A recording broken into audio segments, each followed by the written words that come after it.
So it's Kids Spot time, boys and girls. Welcome this morning. I was talking with the adults in the service, and you too, if you had a look at that, about Jesus' love for us. He loved us so much that he said he was going to send someone really special to us. I want to talk about that with you today. So here is our gospel lesson for today. Jesus said to his disciples, "If you love me, keep my commands, and I will ask the Father, and he will give you another advocate," which is like a helper, "to help you and be with you forever, the Spirit of truth." That's the Holy Spirit. The world cannot accept him because it neither sees him nor knows him, but you know him, for he lives with you and will be in you. Can we believe in something that we can't see? I've never seen the Holy Spirit. No one knows exactly what the Holy Spirit looks like. Can we believe in something that we can't see? We have to be really careful because sometimes what we believe in, if we use our eyes and ears, it can fool us. Oh, here's an example. Here I am sitting in my study. But can you really believe everything that you see? There's only one of me here. What's going on with this guy? You can't always believe everything that you see.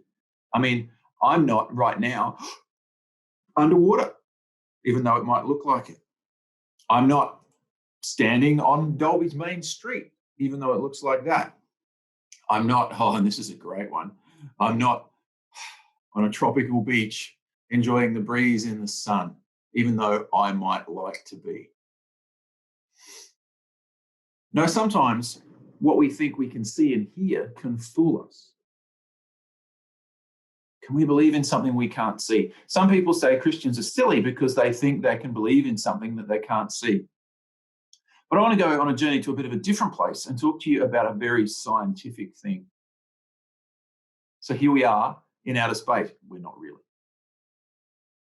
Scientists today talk about something, and they have thought about this thing for a long time. It's called dark matter. Have you ever heard of dark matter? You can't see it. You can't measure it, but they say it must be there because we can see the effect it has on other things. It causes gravity, which pulls light or makes things work in a certain way. So even though we can't see it, we can't measure it, it must be there. We know it's there. We believe it's there.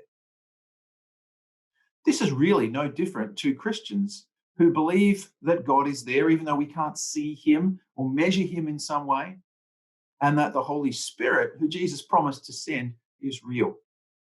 We can't see him, we can't measure him, but we know the effect that he has.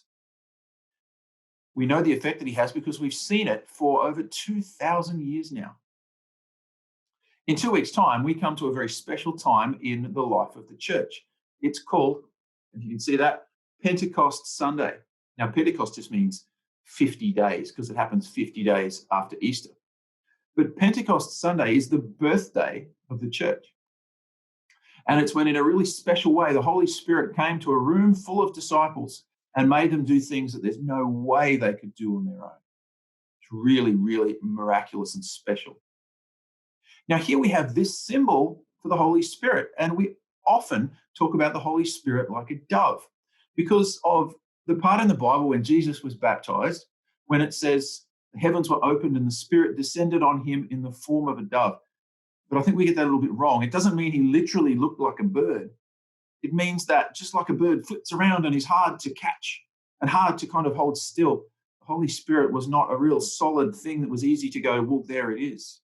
It was like light and fire, and it flitted around, and it's really hard for us to grasp. Those days, they had no cameras to take photos.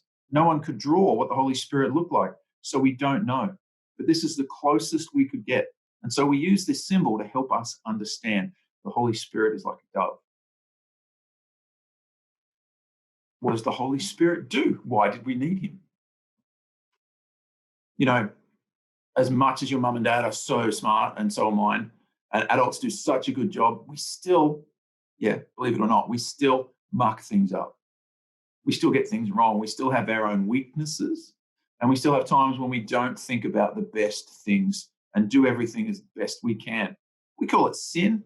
We call it messing up, whatever we want to call it, making bad choices, they call it these days. So just like in the gospel lesson for today, we sometimes lose sight of what the big rocks are, what the most important things are that we have to take care of.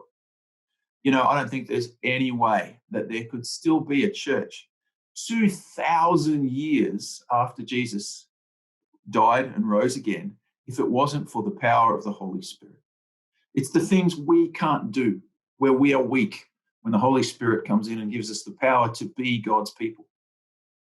It actually says in the Bible in one spot that if you believe in Jesus, if you can say Jesus is Lord, then the Holy Spirit is at work in you.